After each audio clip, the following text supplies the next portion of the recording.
siya ng pasalubong.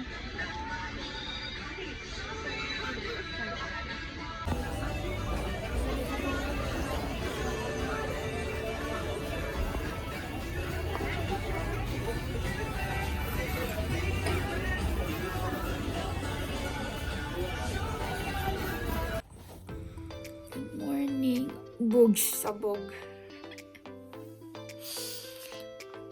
Morning today is... Oh, hindi ko pa alam kung ano petsa na.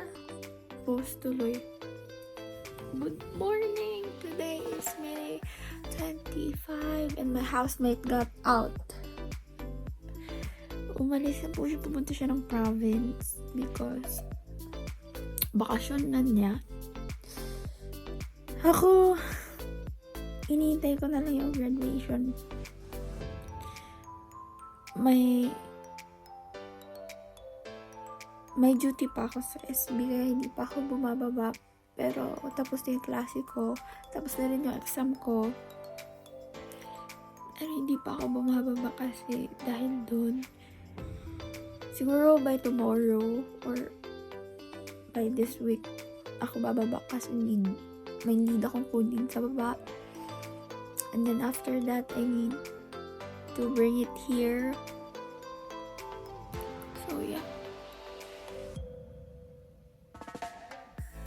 Ay shit. 4 days ang ata ako dun. Kasi I need to bring it back by 29. Tapos baba na naman ako. Pero magsa-start na akong magbaba ng gamit ko para hindi hassle kapag nag-move out na. Yeah. Gusto ko lang i-record yung morning ko.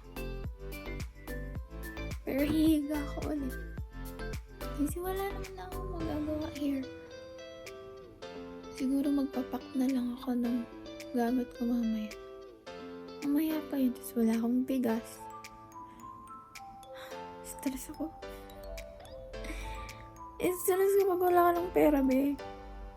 Kaya, sa mga nakakanood po nito, baka naman, Kimi, kailan nyo po ito mapapanood? Pero kung kailan nyo po ito mapapanood, bigyan nyo na lang din ako ng pera para may pera ako. At saka, mag-subscribe ka na, t-shirt mo to para magka-pera tayo, diba? Kimi. Anyway, gusto ko lang i-record na umalis na sila. It's their move day. Move out day. Laki na mukha ko. Yun lang po. Bye.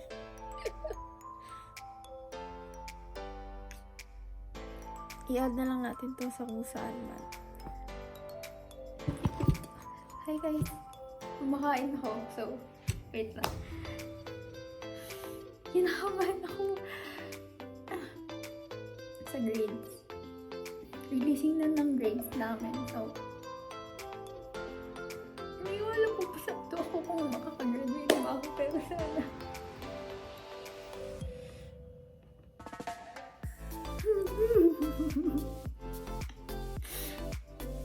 Buti na lang tagal mag-grade. Ay, wala pa. Sarik pa lang term.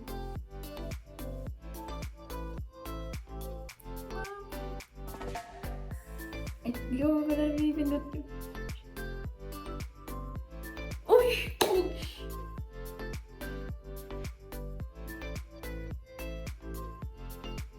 Ay, pasado.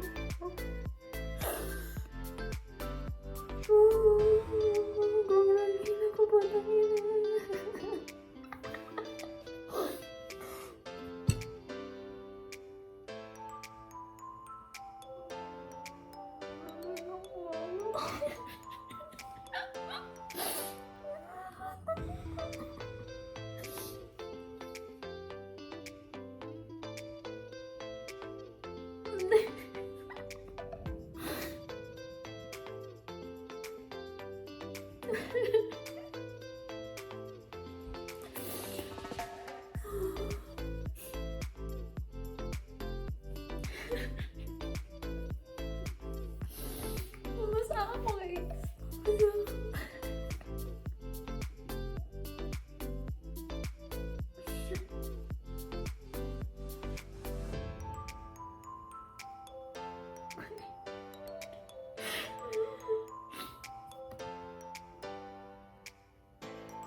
Hindi po ako yung... Wait.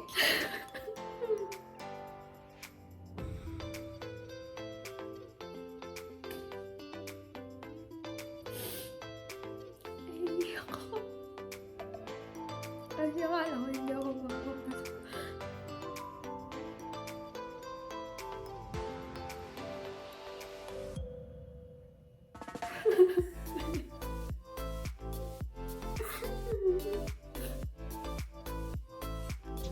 My neighborhood. Sheesh. 2 years neighborhood. Red orange na yung hair ko. I want it red on graduation. Nice.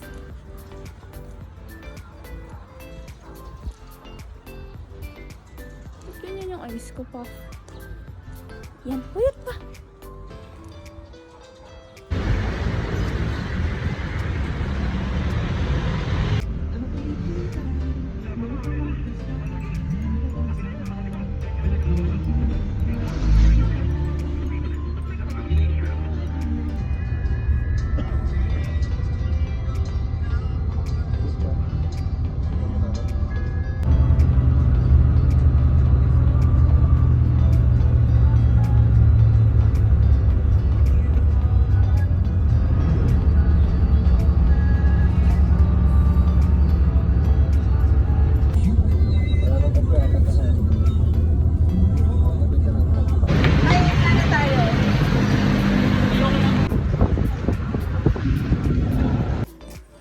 Hello guys.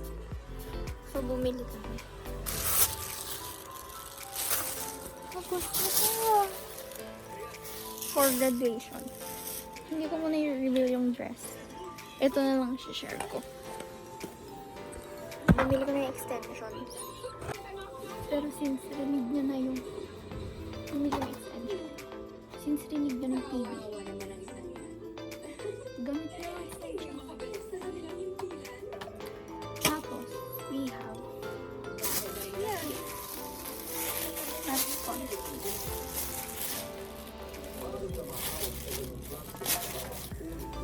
Pati lang foundation. Refill na to pero mas tipid kasi pag ganito yung binili mo. Minsan mo lang gamitin. Tapos, this one is a buy one take one. Yung Dove Dry Serum Intensive Renew. And Fresh Peaks Feminine Wash. Kahit may feminine wash pa ako.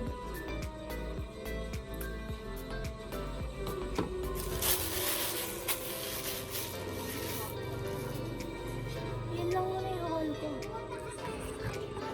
This is just an update na umuwi ako dito sa Pangasinan ng May 26 and 27. Tapos 29 na ngayon. Kahapon pa ako nandito. Hindi ako nag-update. Pero Instagram people would know kasi nagsa-story ako every time to look back after a year, ganun. So, ayun. Ito na tatapos, I think. Pero kung may sasama ko siya sa last day of being a college student, why not? Sige na, bye!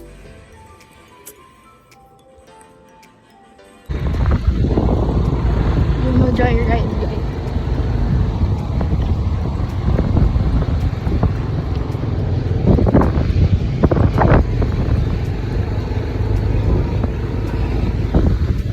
Ate Jani, saan tayo magpapay? Mga pangkamatay, ilang nakain lang yan. Isang gram na tubig.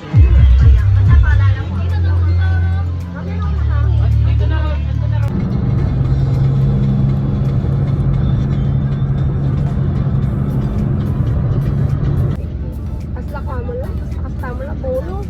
Nagtarakar, nagbudak.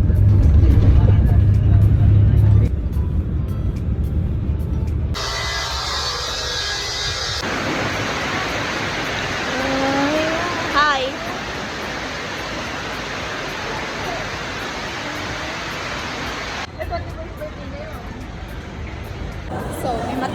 hinahunt dito.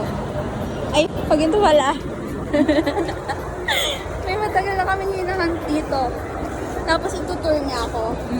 Turista kasi siya dito sa Baguio eh. Tinur, ang potek. So, I'm with Hazel. Hi. Hi, Hazel. Hi! It's me. I'm not the problem, but it's me.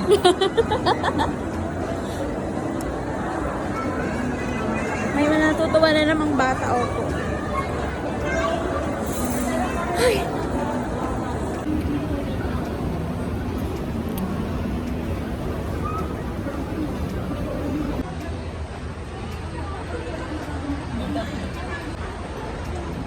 Kahit tinuro mo, hindi ko naman alam. Yung Coco, guys. Found you.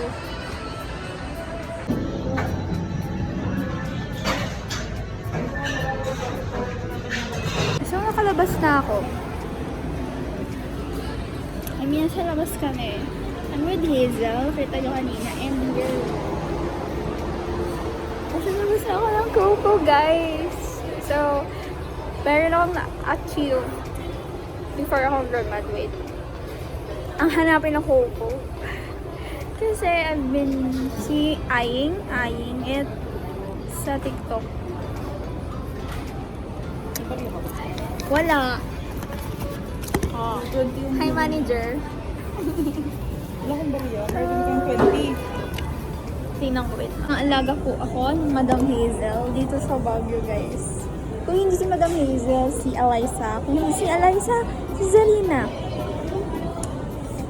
Wala, kailangan ko na siya i-retouch. Bago pa siya mag-iba. Kasi nag-iiba na po yung roots ko again. Tapos, wag na kayo manood ng Little Mermaid. Vlog ko na lang panoorin yun. Kakanta na lang ako. Under the sea. Under the sea.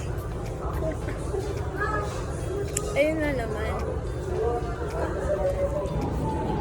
Ang haba na ng hair. Wow! Ang galing. Na-realize ko, yung pang eyelash ko for Manila. Oh, Mapapagalitan na magulang ko dahil haircut. dahil. Sila nagturo sa akin nun. So kung mag-assess, dati sa Manila kahit busog ako pag nadaanan ko, bibili talaga ako. Ang ganito. Ngayon ko lang ito matitikman eh. Ang tagal ko nang nag-aantay ng branch dito tsaka sa Urda. Magmula nung nauso siya sa Thailand. Sarap. Actually, parang classic na ko lang din siya.